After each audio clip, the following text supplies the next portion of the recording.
रामचरितमानस में बालकांड में लिखा है, शिव जी कहते हैं सती जी को समझाया उन्होंने, फिर उन्होंने कहा हुई है सोई जो राम रचि राखा, को करी तर्क बढ़ावे साखा।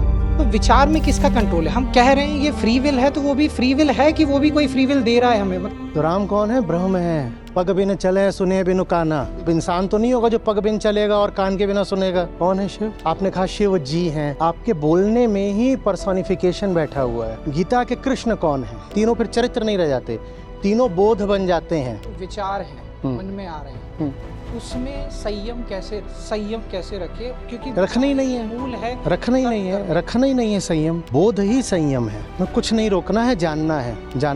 हम डर जाते हैं, हम कहते हैं कि अगर रोकेंगे नहीं तो हो जाएगा। ऐसा नहीं है। जब रोकने वाला वही है जो करने पर उतारू है, तो रोक करके भी जो निकलेगा वो बहुत विकृत होगा, बॉच्ड होगा। तुम ही हो जो प्रेशर कुकर के नीचे की आग है, सीटी भी तुम ही हो। और कई बार तुम कहते हो मैं उसमें से कुछ भी नहीं निकलने दूंगा, तब क्या होगा?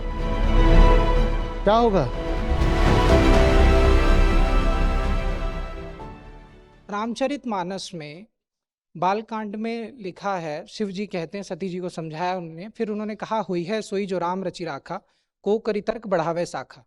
मतलब सब उन्होंने कह दिया कि समझाने के बाद विचार का इसमें वो आया। इसी में लिखा कि कर्म प्रधान विश्व रचि राखा, जो जस करहि सो तस फल चाखा। मतलब विचार जो आ रहा है किसके अंदर, मतलब शिव जी ने तो वो तो गलत नहीं है, मतलब वो तो बहुत जानते हैं, हर चीज जानते हैं।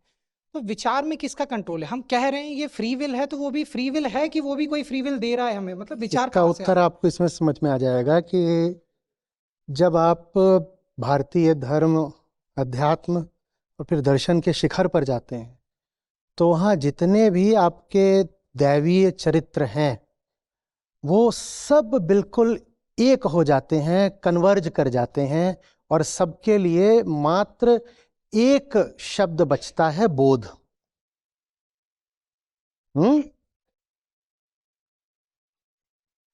क्या बोलता है निर्वाण षटकम की शिव कौन है? कौन है शिव? आपने कहा शिव जी हैं। आपके बोलने में ही पर्सोनिफिकेशन बैठा हुआ है। और आप आदि शंकराचार्य से पूछते हैं तो बोलते हैं हम निर्विकल्पो निराकार रूपो चिदानंद रूप शिवोहम निर्विकल्पो निराकार रूपो।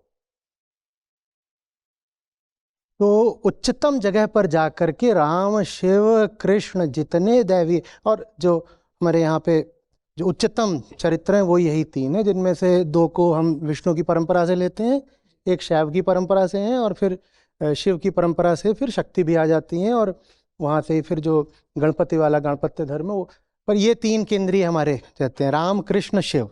हिंदू धर्म की आप बात करें तो कहेंगे यही तीन सबसे ज़्यादा हमारे पूज्य हैं। और ये तीनों एक हो जाते हैं कहाँ पर जाकर के? जब आप अध्यात्म को उसकी निष्पत्ति तक ले जाते हो, तीनों एक हो जाते हैं। तीनों फिर चरित्र नहीं रह जाते, तीनों बोध बन जाते हैं। ठीक है? तो शिव पार्वती से बात कर रहे हैं, इसका मतलब हुआ बोध प्रकृति को समझा रहा है। बोध प्रकृति को समझा रहा है। प्रकृति माने वही जो हम हैं, इंसान। हमने कहा ना हमारे दो सेंटर होते हैं, तो जो सही सेंटर है वो जो प्राकृतिक सेंटर है, जो जन्मजात सेंटर है, उसको समझा रहा है। इसको ऐसे पढ़ा जाता है। जब ऐसे पढ़ोगे तो सब ठीक हो जाएगा। गीता के कृष्ण कौन है?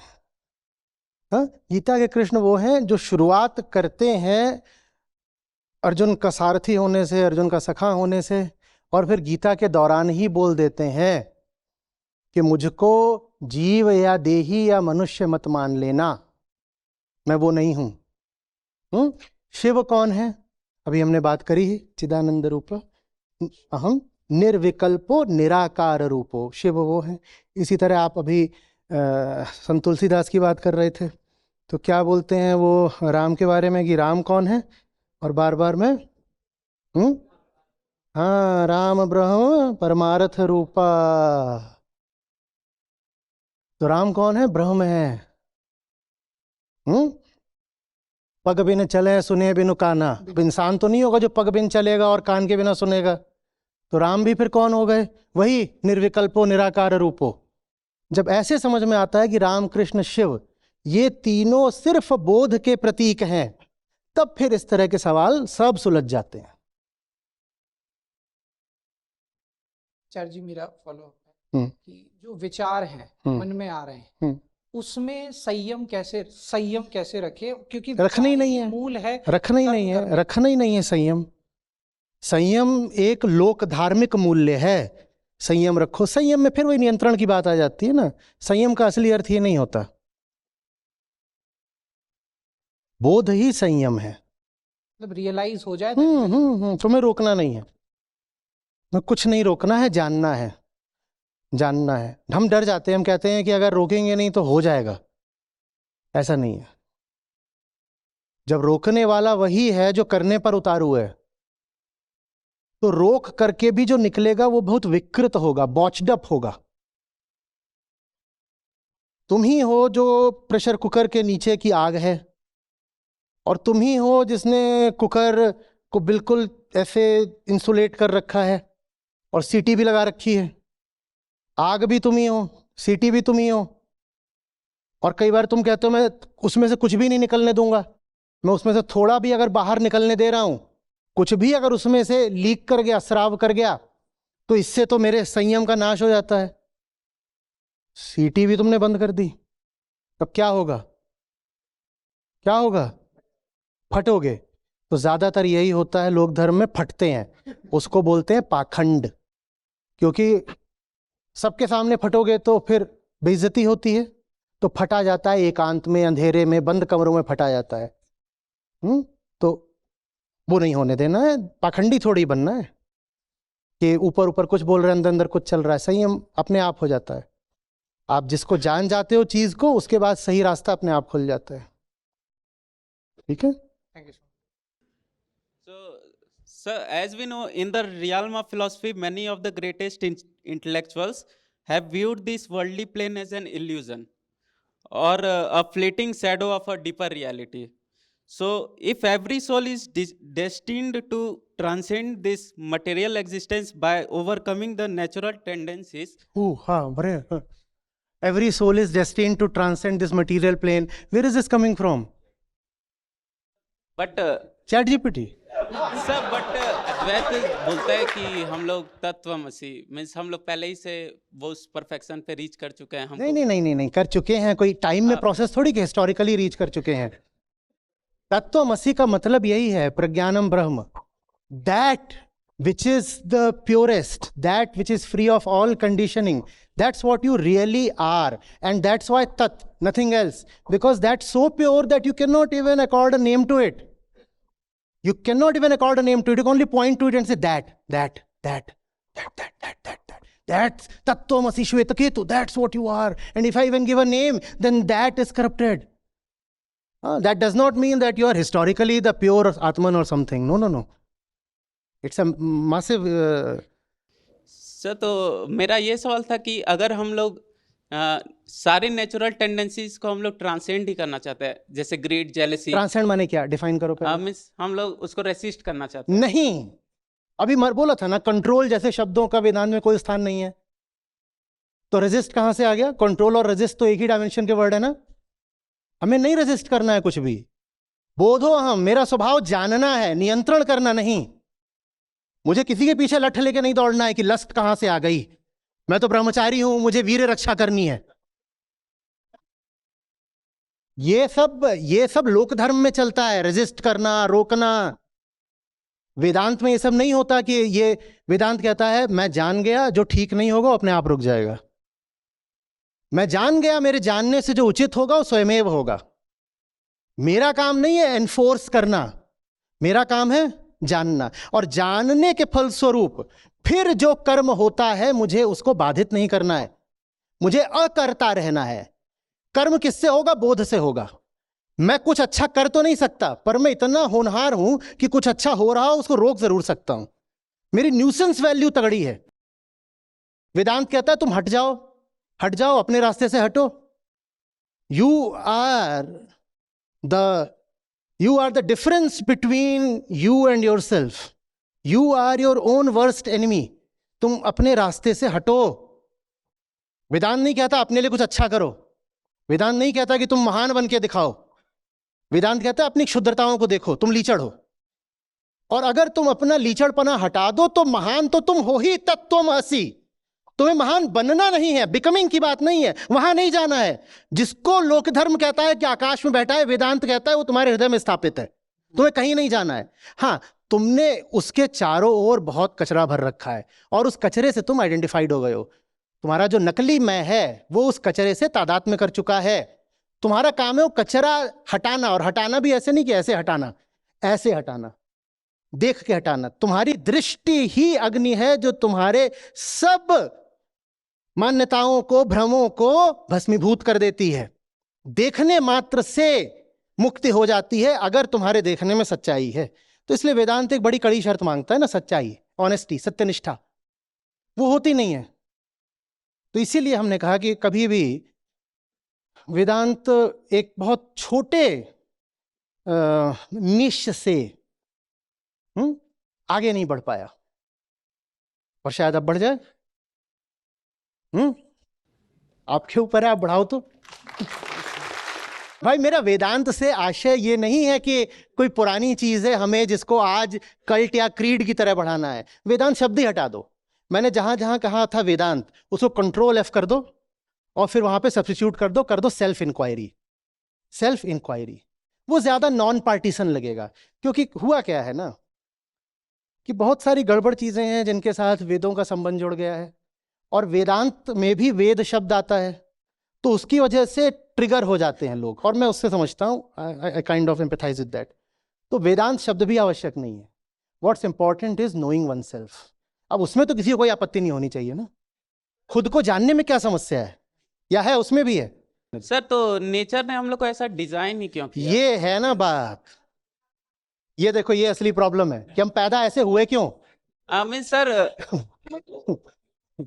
कि हम पैदा ही ऐसे क्यों होते हैं। तो इसलिए अब तुम्हें समझ में आएगा कि ये जो दुनिया भर के श्लोक होते हैं जो कहते हैं भाव सागर पार करना है, और ये जो आवागमन है, शंकराचार्य ने बोल रहा था ना कि बार बार मरे बार बार आए, ये क्या चल रहा है नालायकी में, कहाँ फंस गए। वो इसीलिए क्योंकि हर बच्चा जो पैदा होता है वो पैदा ही होता है बेवकूफ, और ये कोई किसी के सब्जेक्टिव इंटरप्रिटेशन की या ओपिनियन की बात नहीं है। बच्चा पैदा होता है, आपको दिखाई देता है उसकी स्थिति क्या है, कितना उसको ज्ञान है, क्या वो अपनी स्थिति को समझता है, और इतना ही नहीं, वो पूरे तरीके से पर निर्भर होता है। उसकी चड्डी भी गीली हो जाए तो नहीं बदल सकता। आप तो कम से कम हाथ बढ़ा के खाना उठा के खा सकते हो, तो माँ नहीं आई तो भूखा पड़ा रहेगा। ताकत कुछ होती नहीं है, हाथ पांव में कोई जान नहीं होती है, भाषा भी नहीं होती उसके पास, विचार नहीं होता उसके पास, ऊपर पंखा घूम रहा है बिल्कुल नहीं जान सकता ये ऊपर क्या घूम रहा है। माँ बाप दुनिया भर के जो कॉन्सेप्ट हैं कुछ नहीं समझता। हाँ, एक चीज उसके पास भरपूर होती है, क्या? Physical conditioning. पेट बजाएगा, भूख लगी, ठंडी लगेगी, गर्मी लगेगी। जानवर का बच्चा कम से कम कपड़ा नहीं मांगता। हम इवोल्यूशन में ऐसे हो गए हैं कि हमें कपड़ा ना मिले तो मर जाएं। छोटे बच्चे को आप कपड़ा नहीं दीजिए तो वो कभी गर्मी से, जाड़े से, किसी न किसी चीज से मर जाएगा। जानवर के बच्चे को कपड़े के बिना ही मौज में आ जाती है। गाय का बच्चा पैदा होता है, कितनी देर में वो खड़ा हो जाता है? किसी ने गाय रखी हो, देखी हो कभी, ऐसे ही जानता हो? कुछ घंटों में, कुछ घंटों में नहीं, 2 घंटे थोड़ा ज्यादा लगता है, पर खड़ा हो जाता है थोड़ी देर में। और वो माँ से स्वतंत्र भी कितने समय में हो जाता है। और आप इंसान के बच्चे को देखिए, उसे चलने में कितना समय लग जाता है, भाषा कितने समय में सीखता है। और मानसिक तौर पे हम कब कहते हैं उसकी शिक्षा पूरी हो गई? कितने साल के हो भाई आप? सर 20। किसी जानवर को उसकी जिंदगी का लगभग 1/4 देना होता है अपनी शिक्षा में, और 1/4 हम तब मान रहे हैं जब पूरे 100 साल जियो, नहीं तो 1/3 कोई जानवर देता। हम इतने बुरे तरीके से परनिर्भर जीव हैं, प्रकृति ने हमें ऐसा पैदा किया है। तो इसलिए फिर समझने वालों ने काव्यात्मक तरीके से एज ए यूफेमिज्म कहा कि पहली माया तो जन्म लेना ही है। और जब कोई आकर के बहुत रोता था ना, उनके पास सफरिंग है, दुख है, हाय हाय, ये हो गया, वो हो गया, लड़का मर गया, दौलत छिन गई, ऐसा हो गया, बीमारियों से बहुत लोग मरते थे, क्यों हो रहा है ये सब, तो पहले तो समझाया, उसके बाद ही वो छाती पीट रहा है। तो उससे कहा जाता था पैदा काहे को हुए? अगर दुख चाहिए ही नहीं था तो पैदा क्यों हुए? अभी सुनने में विचित्र बात लगेगी, कोई अपनी मर्जी से पैदा हुआ था? तो संत कबीर उसमें बोलते देह धरे का दंड है, जो धरे सो रोए। ये जो तुम्हें दुख मिल रहा है ना, वो एक तरीके से फंडामेंटली देह धरने का दंड है। फिर आगे बोलते हैं कि भुगतेंगे तो सभी, लेकिन भुगतने में अंतर होता है। सुंदरता देखिए वक्तव्य की। ज्ञानी भुगते ज्ञान से और मूर्ख भुगते रोए। देह धरे का दंड है, हा? जो जन्मे सो होए, और ज्ञानी भुगते ज्ञान से, मूर्ख भुगते रोए। तो आप पैदा हुए हो तो ये जो उसके साथ एसोसिएटेड सिचुएशंस हैं, कंडीशंस हैं, तो रहेंगी ही, सबके लिए रहती हैं, अज्ञानी के लिए भी, ज्ञानी के लिए भी। लेकिन अज्ञानी रो रो के भुगतता है और ज्ञानी ज्ञान में उसका साक्षी हो जाता है, हाँ ये सब चल रहा है, क्या करें, चलता ही है। इतने बड़े बड़े ज्ञानी हुए हैं, कैंसर से मरे हैं। अभी हमारी पिछली शताब्दी में जो दो हम बड़े मूर्धन्य व्यक्तित्व लेते हैं, रमण महर्षि हो गए और रामकृष्ण परमहंस हो गए, दोनों कैंसर से गए थे। विवेकानंद तो पता नहीं कितनी बीमारियां थी। और पीछे आप जाइए, गौतम बुद्ध हैं, महावीर हैं, वो दोनों भी मात्र वृद्धावस्था से नहीं गए थे, वो भी बीमारी से गए थे। तो जिसने देह धरी है उसको ये सब होता है, और इसका हम कुछ कर नहीं सकते, ये फंडामेंटल ह्यूमन कंडीशन है। तो ये कहना कि ऐसा है ही क्यों, बस है, हम पैदा हुए हैं इसलिए है, यही आंसर है, हम पैदा हुए हैं इसलिए है।